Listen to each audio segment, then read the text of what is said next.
20 अप्रैल 2025 की सुबह बेंगलुरु शहर एक ऐसी खबर से दहल उठा जिसने पूरे देश को स्तब्ध कर दिया। कर्नाटक के एक प्रतिष्ठित पूर्व पुलिस महानिदेशक डीजीपी ओम प्रकाश अपने ही आवास पर मृत पाए गए। इस त्रासदी का सबसे चौंकाने वाला और हृदय विदारक पहलू ये था कि इस जघन्य अपराध के आरोप में उनकी अपनी पत्नी पल्लवी को गिरफ्तार किया गया। एक ऐसा व्यक्ति जिसने कभी राज्य की कानून व्यवस्था की बागडोर संभाली थी, खुद अपने घर में हिंसा का शिकार बन गया। यह कहानी विश्वासघात, मानसिक पीड़ा और एक रिश्ते के भयावह अंत की एक दुखद दास्तान है। विभिन्न समाचार स्रोतों हिंदुस्तान हिंदी न्यूज़, दैनिक भास्कर, आज तक, हिंदुस्तान टाइम्स और इंडिया टुडे से प्राप्त जानकारी के आधार पर हम इस सनसनीखेज मामले की गहराई में उतरेंगे और इसके हर पहलू को समझने की कोशिश करेंगे।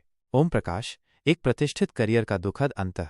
ओम प्रकाश कर्नाटक पुलिस महकमे में एक सम्मानित और प्रतिष्ठित नाम थे। अपनी कर्तव्य निष्ठा, कठोर अनुशासन और कुशल नेतृत्व के लिए जाने जाने वाले ओम प्रकाश ने पुलिस बल में कई महत्वपूर्ण पदों पर अपनी सेवाएं दी थीं। एक तेजतर्रार आईपीएस अधिकारी के रूप में उन्होंने राज्य में कानून व्यवस्था बनाए रखने और अपराध नियंत्रण में महत्वपूर्ण भूमिका निभाई थी। उनके सहकर्मी और अधीनस्थ उन्हें एक ईमानदार, बहादुर और न्यायप्रिय अधिकारी के रूप में याद करते हैं। डीजीपी के सर्वोच्च पद तक पहुंचने का उनका सफर समर्पण और उत्कृष्टता की एक मिसाल था। उन्होंने कई जटिल और संवेदनशील मामलों को सफलतापूर्वक हल किया था, जिससे उन्हें जनता और सरकार दोनों से प्रशंसा मिली थी। कौन सोच सकता था कि ऐसे प्रतिष्ठित व्यक्ति का अंत इतनी दर्दनाक और चौंकाने वाला होगा। 20 अप्रैल 2025 वो खौफनाक सुबह।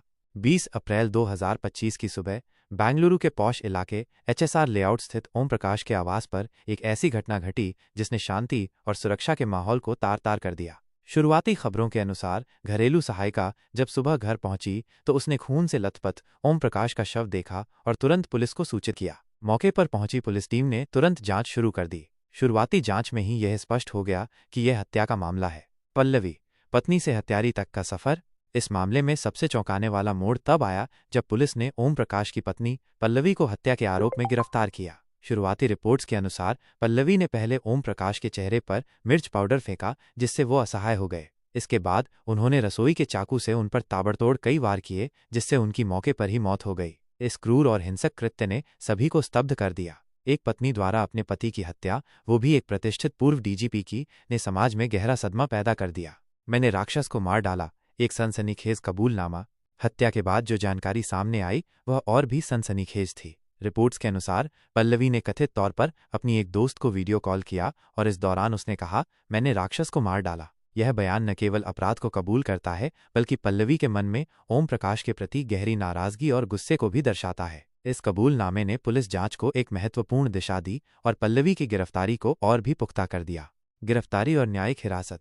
घटना के तुरंत बाद पुलिस ने पल्लवी और उनकी बेटी कृति को हिरासत में ले लिया। उनसे गहन पूछताछ की गई ताकि हत्या के मोटिव और परिस्थितियों को समझा जा सके। शुरुआती पूछताछ के बाद पुलिस ने पल्लवी को औपचारिक रूप से गिरफ्तार कर लिया और उन्हें अदालत में पेश किया गया। अदालत ने पल्लवी को 14 दिन की न्यायिक हिरासत में भेज दिया है, जिसके दौरान पुलिस उनसे आगे की पूछताछ करेगी और सबूत इकट्ठा करेगी। बेटी कृति को पूछताछ के बाद छोड़ दिया गया, लेकिन इस त्रासदी ने पूरे परिवार को गहरा आघात पहुंचाया है। पल्लवी का दावा, घरेलू हिंसा और प्रताड़ना। पुलिस जांच में एक और महत्वपूर्ण पहलू सामने आया। पल्लवी ने दावा किया कि वह लंबे समय से घरेलू हिंसा की शिकार थीं और उन्हें उनके पति द्वारा प्रताड़ित किया जा रहा था। उन्होंने ये भी आरोप लगाया कि उन्हें निगरानी में रखा गया था और उनके साथ दुर्व्यवहार किया जाता था। हिंदुस्तान हिंदी न्यूज़ और इंडिया टुडे की रिपोर्ट्स के अनुसार पल्लवी ने व्हाट्सएप संदेशों में यह भी आरोप लगाया था कि उन्हें जहर दिया गया और बंधक बनाकर रखा गया। इन आरोपों ने इस मामले को और भी जटिल बना दिया है। क्या पल्लवी वास्तव में घरेलू हिंसा की शिकार थीं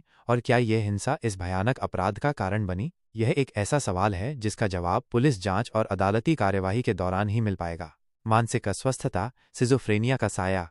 पुलिस जांच में पल्लवी की मानसिक स्थिति को लेकर भी महत्वपूर्ण जानकारी सामने आई। रिपोर्ट्स के अनुसार पल्लवी मानसिक रूप से अस्वस्थ थीं और उन्हें सिजोफ्रेनिया नामक मानसिक बीमारी थी। सिजोफ्रेनिया एक गंभीर मानसिक विकार है जो व्यक्ति की सोचने, महसूस करने और व्यवहार करने की क्षमता को प्रभावित करता है। इस बीमारी से पीड़ित व्यक्ति वास्तविकता से दूर हो सकता है और उसे भ्रम और मतिभ्रम हो सकते हैं। यह भी पता चला है कि कुछ महीने पहले पल्लवी ने ओम प्रकाश पर पत्थर से हमला भी किया था, जिससे उन्हें सिर में चोट आई थी। पल्लवी की मानसिक अस्वस्थता इस हत्या के पीछे एक महत्वपूर्ण कारक हो सकती है। क्या सिजोफ्रेनिया के प्रभाव में आकर पल्लवी ने यह भयानक कृत्य किया? क्या उनकी मानसिक स्थिति को इस मामले में कानूनी कार्यवाही के दौरान ध्यान में रखा जाएगा? पुलिस जांच और आगे की कार्यवाही।